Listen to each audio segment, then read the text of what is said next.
And that is the difference between behavior and identity, right? Like behavior, and so much of behavior change says like, we're going to go hike the Grand Canyon. And we sort of look at the Grand Canyon and the vastness and we get ready to hike it, but we sort of forget that in order to get to the other side, I have to look down and like take the first few steps. And that's exactly what you're helping people do. It's like, just get in and logged in and hit play. Don't worry about being a Pilates pro in 30 days. Like, just get in the system. But so many people look at, the Pilates pro and are like, oh, I'll never be there, so I just won't start in the first place. Welcome to the Be It Till You See It podcast, where we talk about taking messy action, knowing that perfect is boring. I'm Lesley Logan, Pilates instructor and fitness business coach. I've trained thousands of people around the world, and the number one thing I see stopping people from achieving anything is self-doubt. My friends, action brings clarity, and it's the antidote to fear. Each week, my guests will bring bold, executable, intrinsic, and targeted steps that you can use to put yourself first and be it till you see it. It's a practice, not a perfect. Let's get started.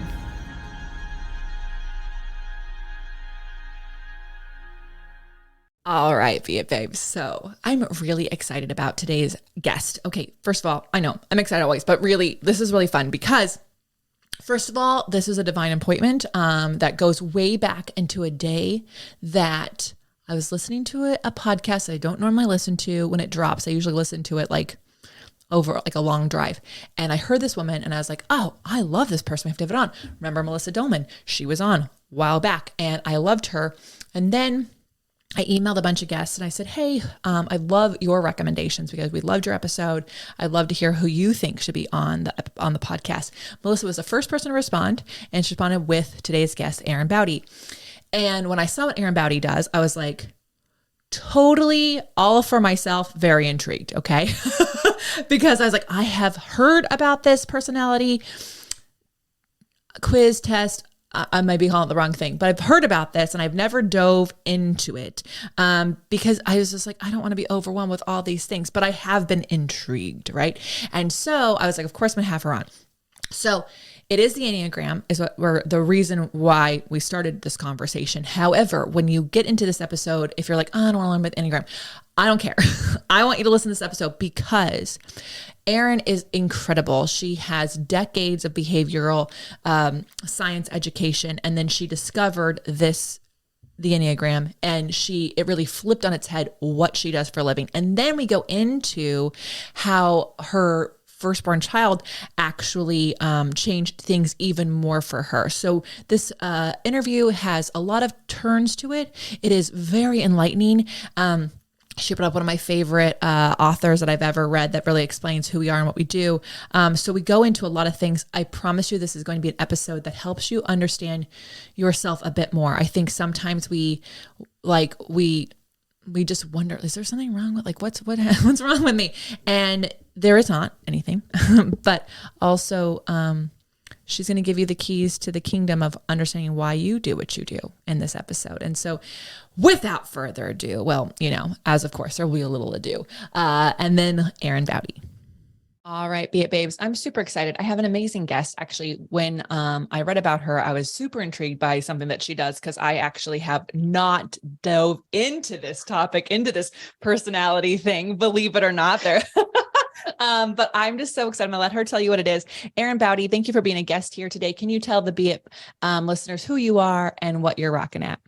Yeah, thank you. I'm so glad to be here and chat with you today. I am Erin Baute. I'm a behaviorist by trade. So I've been studying and working in the field of behavior change for over 2 decades. And in that work, I was introduced to the Enneagram. It's a personality model about 13 years ago. And it took what I understood about behavioral theory and sort of hit fast forward on it when we could go deep into the constructs of personality as a way to create lasting change, right? A lot of the coping and habits that we've developed are birthed out of our personality framework in childhood, and they sort of get ingrained in the unconscious and subconscious minds.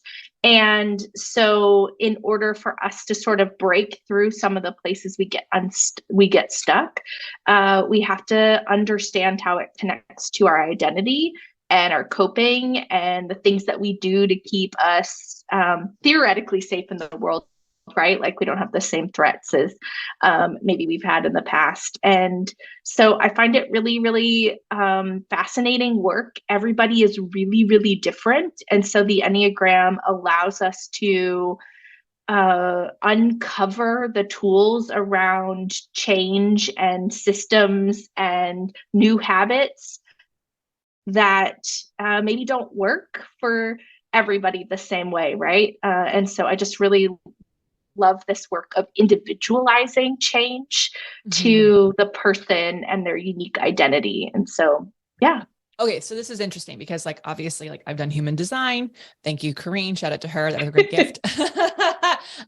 Done Strength Finders 2.0. Super awesome. That's how my husband and I even got together. Cause we're like, what are your top 5? But what I'm gathering from you on the Enneagram is it's more like how you handle change habits. And like, it seems to be a little bit more nuanced in that way versus like, this is how you like Strength Finders, like, this is what you really like thrive in as far as like leadership or showing up in the world. Human design kind of makes you realize like, that's why I get so much shit done. But like how I get shit done is like the Enneagram thing. Yeah, it really helps us uncover our motivations, right? So behavior is often a learned skill that we develop out of previous habits, previous coping, or ultimately, whatever the context or the environment is asking of us, right? That's why people can say like, I'm different at work than I am at home. I'm different with my friends than I am with my husband.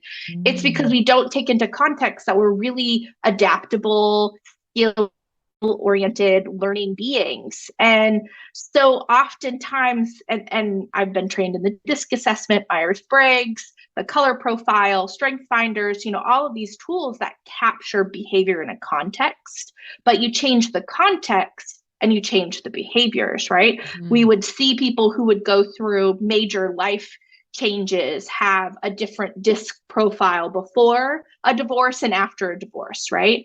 Yeah. And it was really hard to create sustainable change, systems that work for folks when you're only looking at the behavior. The behaviors are really important, but they are last. And the Enneagram allowed me to get underneath the behavior and say, why did I even develop this need to do this thing in the first place? This is insane. Okay.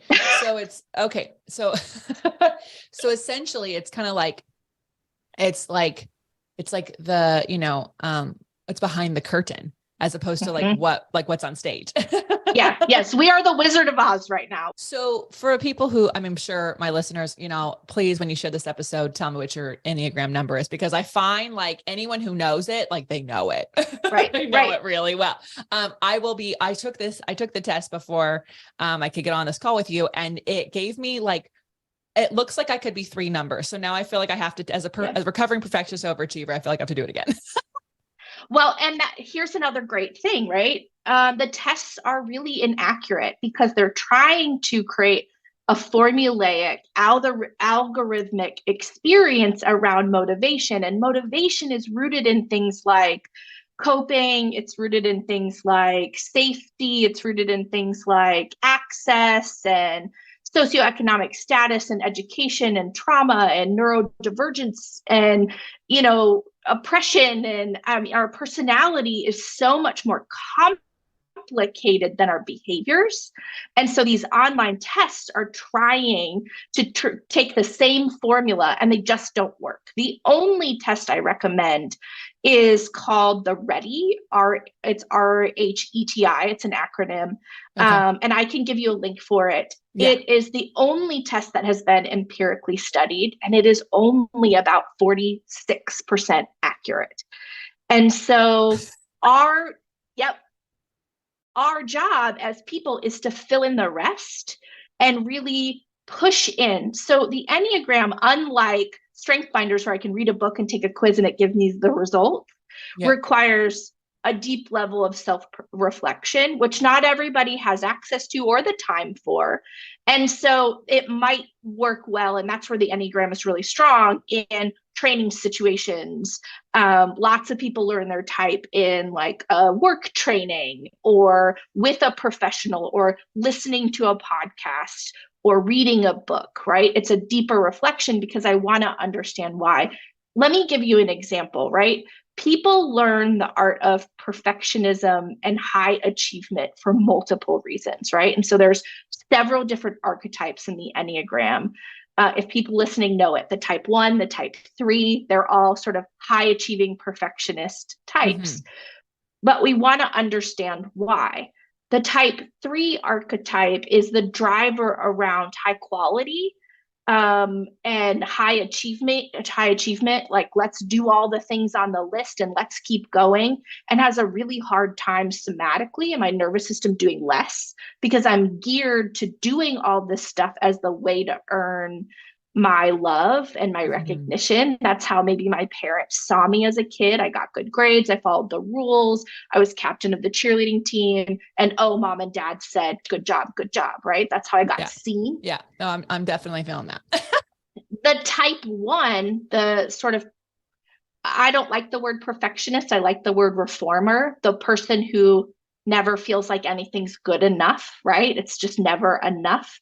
And so we learn perfectionistic tendencies by learning that I've learned as a kid I'm not enough, right? Maybe I had a critical parent or a critical caretaker growing up.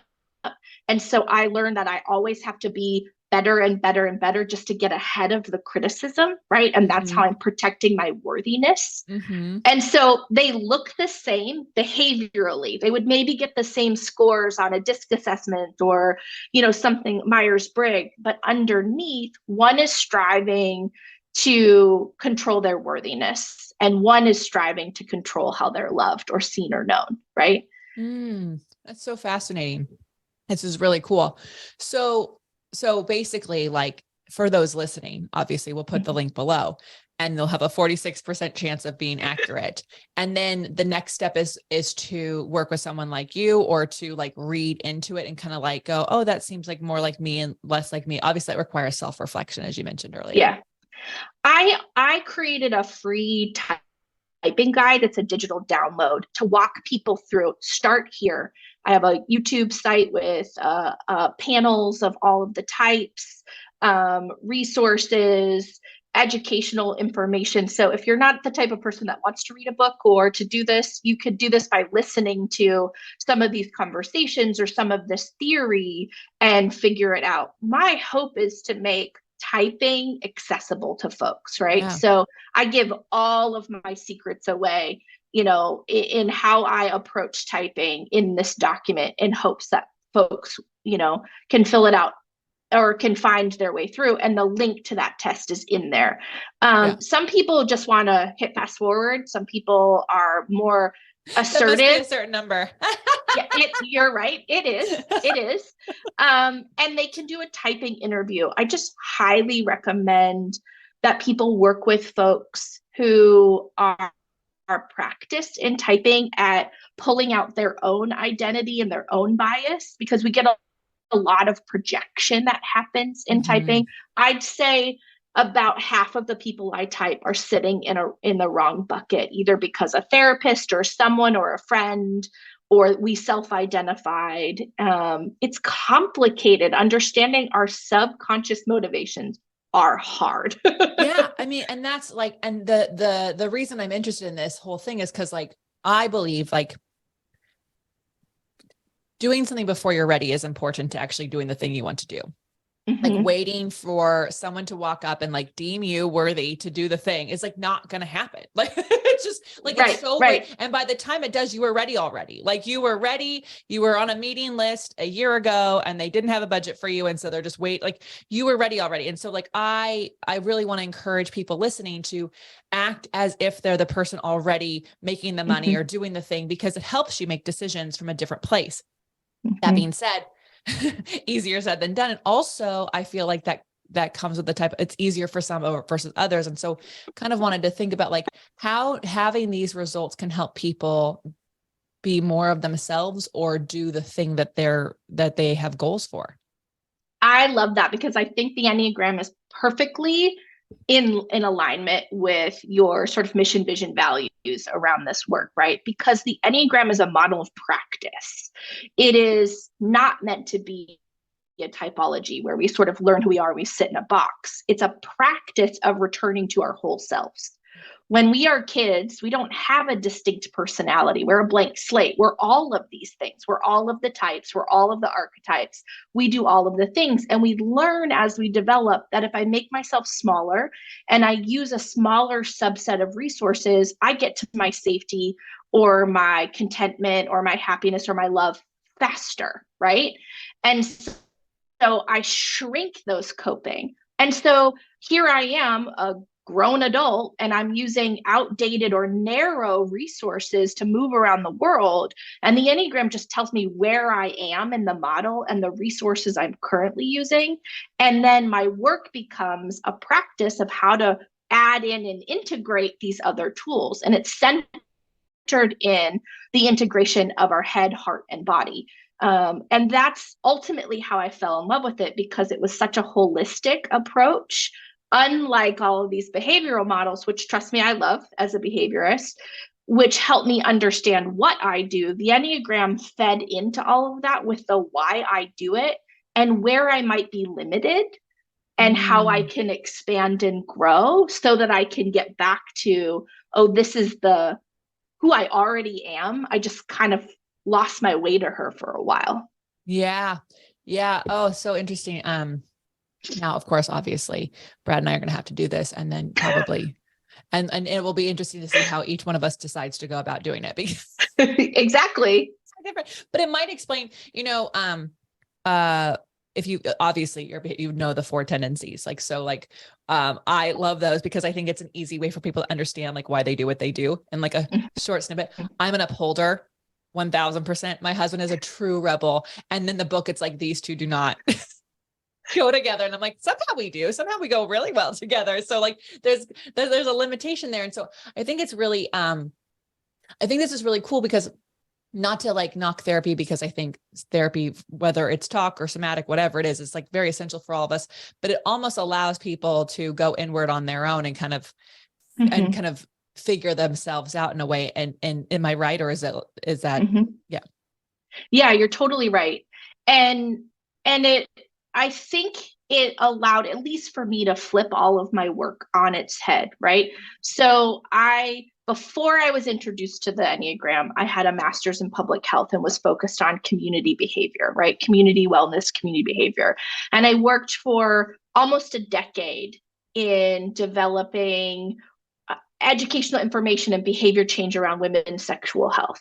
And I was introduced to the Enneagram, and it sort of blew the lid off of it for me of, oh, I'm missing parts. There's more to this than just like cognitive knowing and intellect and studying and theoretical foundations.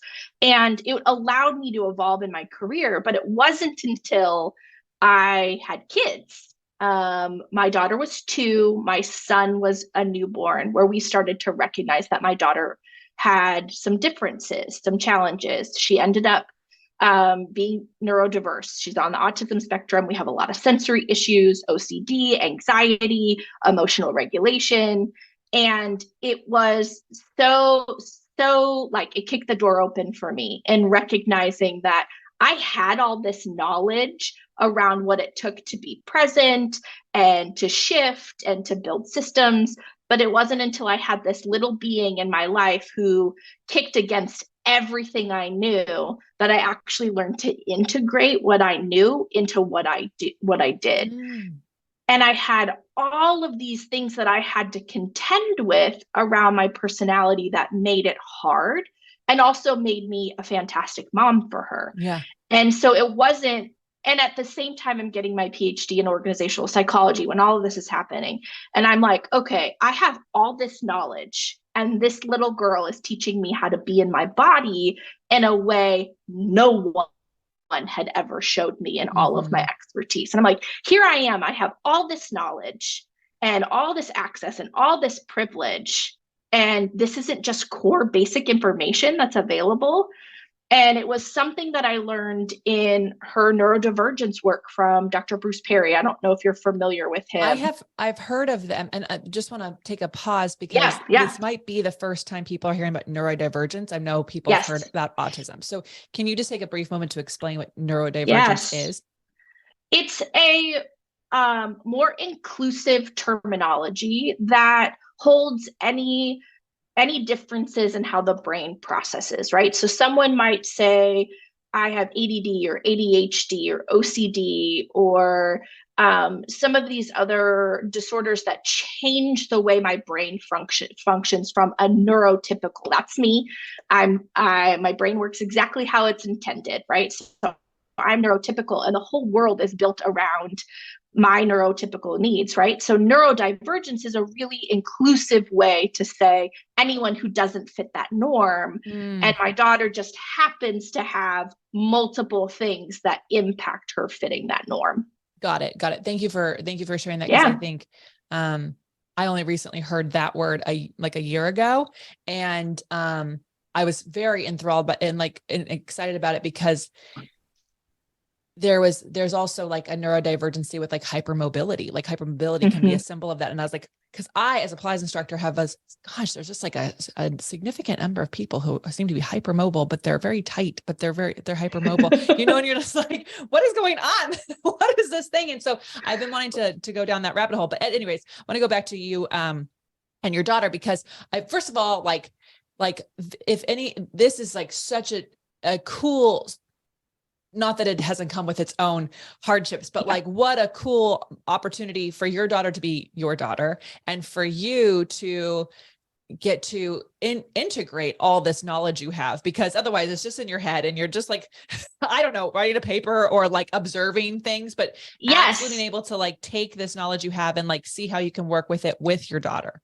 Yes, that's exactly right. That's exactly right. And it brought it to a level of integration that I just recognized, especially in the personal professional development field, especially in corporate America and industry and entrepreneurs, was missing, right? We over function in intellect, which it overuses our coping, it overuses our personality strategy, and we get burnt out and we don't understand why, and then we wonder, why can't I make change? I want to work out more, I want to eat better, I want to sleep better, but there's all these things that get in my way, and I don't know why. And then we go back to that coping strategy that says, well, it must be that I'm not working hard enough. Hey, type 1, right? Like I'm not good enough at it yet. And I use my critical voice and shame to push myself harder. Or the type 3 that's like, I just need to have more hours of the day. And I use the bootstrap mentality, and I just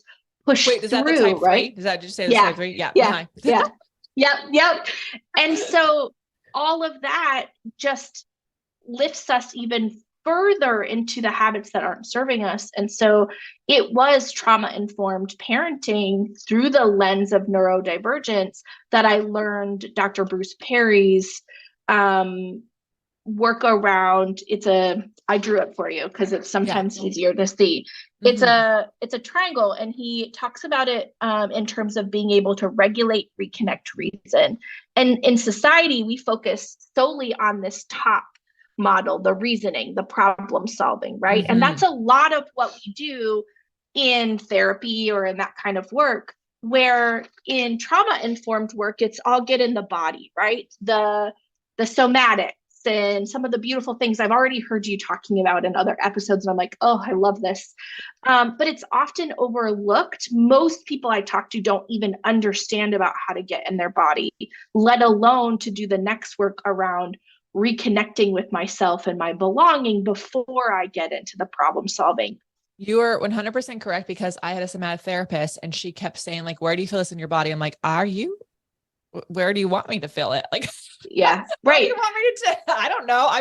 I feel the chair I'm sitting on. Like, I'm not really sure. And it took me forever to like actually, and it was frustrating because as a Pilates instructor, of course, the whole thing is connection, which is, of course, is why I've been like, got so obsessed with Pilates. Like my story Mm-hmm.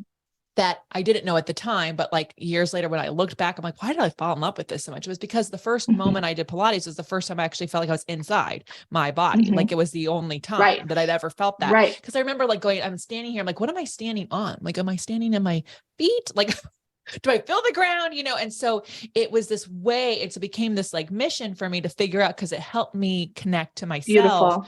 So I find this, I just looked up, because I knew the name. I read What Happened to You. I think that is one of his most accessible Mhm. books for people to understand Yes, the that's work that right. he does. That's right. That is absolutely right. So, so obviously, how old is your daughter now? She's 8. She's 8. Okay. So 6 years of this, but like, I want to go back to, a few years back when you were like figuring this out and you're seeing these signs, like, what did it take for you? Like, how did you become the mom that could, you know what I mean? Because like, there's so many parents listening Mhm. to this and maybe their kid is somewhere on that spectrum, or, and if I use the wrong words, people, please, like, you can correct me, but don't be mean to me. I want to learn, but like, that may not like they know that they need to do something different, but like, where do they go and how did you be it till you see? Because now, I mean, obviously it probably feels like it's not easy to be a parent to someone, but at all, in any way, but as a parent in this world where the world is meant for people like you and not your daughter. Yeah, I think that's a really beautiful question. And whether or not you're parenting a neurotypical or a neurodivergent kiddo, we run through the same challenges because they're a reflection of our own pinches, our own agitators, our own triggers, the things that hit the parts of our identity that are trying to protect us but don't serve us. And that's why the Enneagram for me becomes the thread through all of this. How I regulate, how I reconnect, how I reason is reflective of my archetype, my personality, my motivations. So you and I wouldn't do this work the same way, but often behavioral work is given this sort of big umbrella that says, do these things, right? And it should work. And then we go back into some of them do and some of them don't. And when they don't, is it me? Am I doing something wrong? Right. And so I think about this like trying on jeans, right? We're not the sisterhood of the traveling pants. The same pair of pants don't fit us. We have to be empowered to go in the dressing room and try them all on. And then we have to be empowered to take them off when they don't fit. And so the thing that helped for me was I had a lot of knowledge. I already had the muscles around self awareness. And that's where I tell people to start. Always, I tell people to start with a noticing practice. And I have a free resource that I can link to folks that can help start. What does that mean, right? It's just this practice of learning to pay attention to ourselves again, because so much of it goes into our subconscious, our habit, right? So I already had that deep knowledge. I was very fortunate in that. What I didn't have was the skills to self regulate based on what I knew to be true about myself. And so my agitators, my stressors as a type 7 on the Enneagram was I wasn't very patient. I didn't like to be told no. I was on to the next thing. I had a really hot energy. And when you're dealing with medical providers and evaluations and insurance companies and meltdowns that happen when you, in the middle of a grocery store and I can't control it, I had to work on those things that I wasn't good at, right? Being patient, you know, be managing the tenderness that came up for me all required my own self-regulation. So getting into my body, those grounding practices that were really, really important.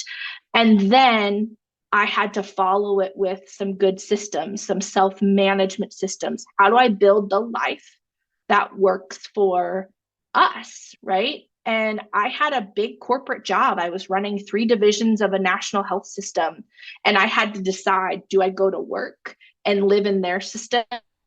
Or do I change my career trajectory after 2 decades and build a life that's in service to my kid and my husband and my newborn? And I chose that route. And it was really hard. I think, first of all, like, super brave. I don't know if your Enneagram puts you in that position to make that brave decision more easily than others, but like, I just want to say, like, good for you. And also, like, to every woman listening, like, that's a big decision. And sure didn't come lightly, but you did it. And what was that? What was that? Did it, what were the struggles there? And like, and how far on the other side do you feel you are on that you feel like you've gotten to where you want to be at this point? Cause it's been about what, 6 years?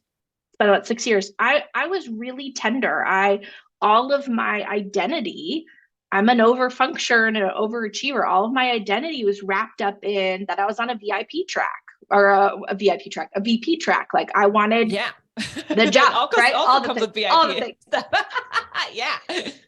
And so I was tender and I don't do this perfectly. And I made a really dumb decision and enrolled in a PhD program because I thought, well, I needed a story to tell the corporate world why I was taking a break from work. And so I'm going to go get this PhD like it's some easy thing while I'm managing a newborn, a 2-year-old who was recently diagnosed with autism, right? Smart. So we make mistakes, and that's honestly, it's really typical of my personality if you as you just sort of get to know it. But the work becomes recovering from it, right? The work becomes how do I return to myself? And so I made the commitment to do this, but I had to change about 2 years in of who I was doing it for. I fell into coaching. I've been doing coaching for businesses and teams in corporate for a long time, and I was doing it for myself and was really good at it and was really successful. So I was like, okay, I'm going to finish this PhD for me, but not because I'm trying to prove anything to anybody. So I take breaks whenever life is hard with my kids. I've taken 6 months off at a time. Finishing for me isn't about crossing the finish line at any given time. It's about finishing for myself and being proud of the work that I'm doing. And so it's slower, it's messier, but I'm not proving anything to myself anymore. Well, and it sounds like because of your, obviously you have your amazing degrees, so let's just be real, but also because of your knowledge of who you are versus with this Enneagram tool, it's helping you understand why you're doing these things, like why it was so important to you. And then maybe also allowing you to give yourself permission to change the reason you're doing it, to reframe that. Yes. And so I think it just keeps coming back to like, the more we know ourselves, and not just like what we do, but like why we do it. Yeah. The easier it is for us to show up in the world the way that we want to. You got it. You got it. That's it. It sounds so simple. It's the hardest work we will ever do because we're undoing years and years and years of sort of born in habits in our body that are tied to the way we feel safe in the world, right? Yeah. So let me give your listeners a tangible example because it's like, okay, what does this even mean? I was working with this woman who self-identified as a perfectionist, right? And she was such a perfectionist that she struggled to use her voice at work. And not using her voice at work got her to the point where she hated her job. And so she came to me because she wanted to find a new job. She thought she needed to change careers. And I was like, okay, before we tackle this, right, that's the behavior, that's the action. Let's come underneath it. Figured out that she connected to the type 1, that she had these perfectionist tendencies, that she had this deep critical voice that told her that she wasn't good enough a lot. And she developed this real inability to make mistakes, right? Mistakes meant I was bad and that I might get criticized and that I was unsafe or unlovable, right? And so I don't make mistakes. My whole body sort of freezes in these situations. Therefore, I don't use my voice, right? So you think logically, the work is to say, let's work on role playing and helping you feel more comfortable using your voice at work. Absolutely not. That's not what we do. That is the last thing we do. That's why the behavior comes last. We have to feed the formula. So we found the safest place for her, which was at home with her kids. And we tried to figure out how she could make mistakes at home. She's a perfectionist. She likes everything in a certain way. And so she started letting her 2 and 4-year-old help her put away the dishes. And her 4-year-old would take the dishes or take the silverware, open the drawer, and just dump them in. And her work was to let the kid close the drawer and leave it. And she had to do all that somatic work, the grounding, the breath work, the laughing, the dancing, the playfulness, right? All of this work to allow her to be able to self-regulate this mistake that was telling her body mistakes are not okay. And eventually she got to the point where she could live with the messes with the kids. She could leave the dishes in the sink overnight. She could let her kiddos help her. And more and more and more, her body started to feel safe around mistakes to the point where she could use her voice at work. Took her a couple of months, but she got there. That's a be it till you see it kind of a thing. It's like she's practicing Yes. somewhere so she can do the thing she wants. Oh, I love this. Yes, so that's exactly. That's exactly what it is. That's exactly what it is. But we have to remember that we have to practice where we're already comfortable, where we're already safe, or where we already trust ourselves. And so much of habit change wants us to practice where we're unsafe. And all that does is ramp up our old coping. All that does is put into overdrive what's already burnt out. Yeah, I studied Tiny Habits with BJ Fogg, and it is, and I see it all the time. Like I'll see it in, like, people, they'll sign up for my Pilates platform and then they don't use it every day because that's what they said they do. So they quit it because they're not good enough. It's like, actually, like, I really just want you to use it for 5 minutes. And in fact, if that's too much, I just want you to log in and press play. Like that's, I just want you're used to going to the computer, just do that. And like but it is, and I don't know if it's all the types of Enneagram, but like majority of people, it's like, oh, I said I'm going to do this huge thing I've never done. I don't do, or it's been a long time. And then we get upset at ourselves when we can't meet that because it is impossible to meet that every single day. You got it. And that is the difference between behavior and identity, right? Mm-hmm. Like behavior, and so much of behavior change says like, we're going to go hike the Grand Canyon.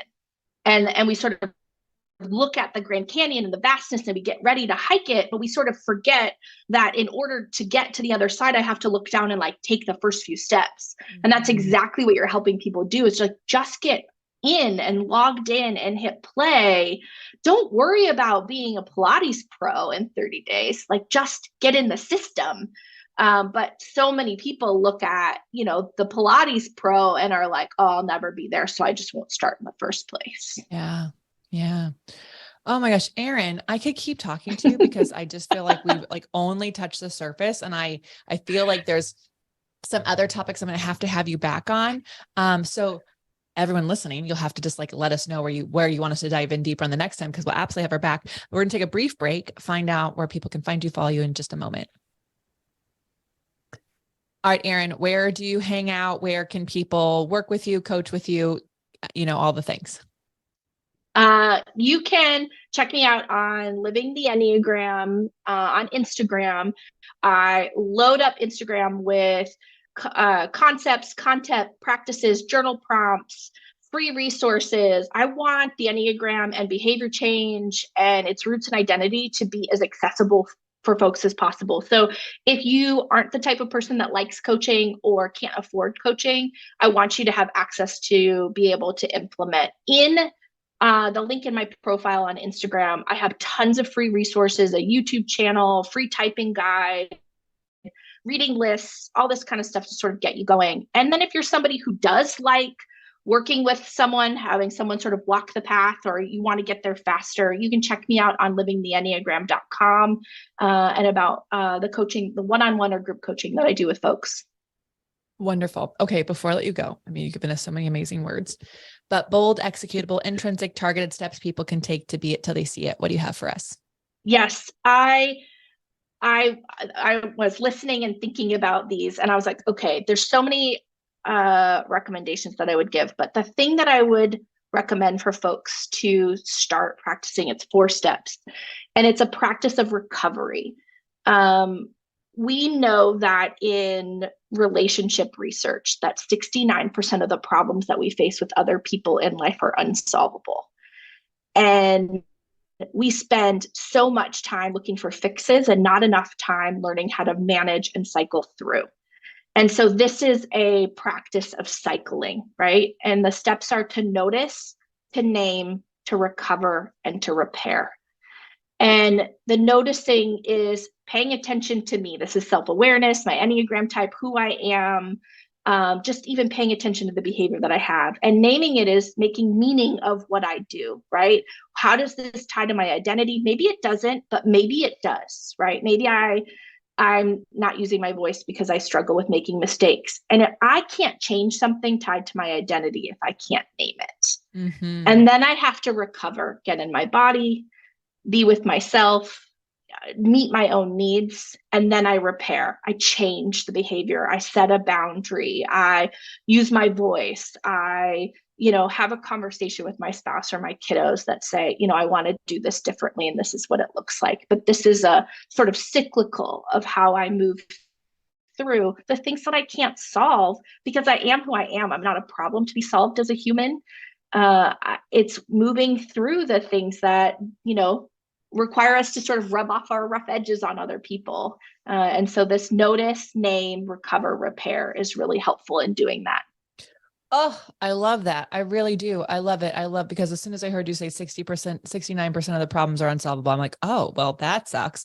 But thank you for this tool that can help us. And I think I'm sure you listened to a few episodes before. We're recording this on a different date, but from the recording date, Dr. Bender was talking about like too often we try to reason, and this is very different than reasoning, because reasoning is like projecting, looking outward, like trying to figure out other people. And this is more like going inward and trying to understand yourself and what you can do on naming it so you can get into your body and then repair it. I love Erin, you're incredible. Thank you so much for being here. You guys, how are you going to use this in your life? What are your takeaways? Tag Living the Enneagram, tag the Beit Pod, share this with a friend who needs to hear it. And until next time, be it till you see it. That's all I got for this episode of the Be It Till You See It podcast. One thing that would help both myself and future listeners is for you to rate the show and leave a review. And follow or subscribe for free wherever you listen to your podcast. Also, make sure to introduce yourself over at the Be It Pod on Instagram. I would love to know more about you. Share this episode with whoever you think needs to hear it. Help us and others be it till you see it. Have an awesome day. Be It Till You See It is a production of the Bloom Podcast Network. It's written, filmed, and recorded by your host, Lesley Logan, and me, Brad Kroll. It is produced and edited by the epic team at Diseño. Our theme music is by Ali at Apex Production Music, and our branding by designer and artist Gianfranco Cioffi. Special thanks to Melissa Solomon for creating our visuals and Semena Velazquez for our transcriptions. Also to Angelina Herrico for adding all the content to our website. And finally to Meredith Crowell for keeping us all on point and on time.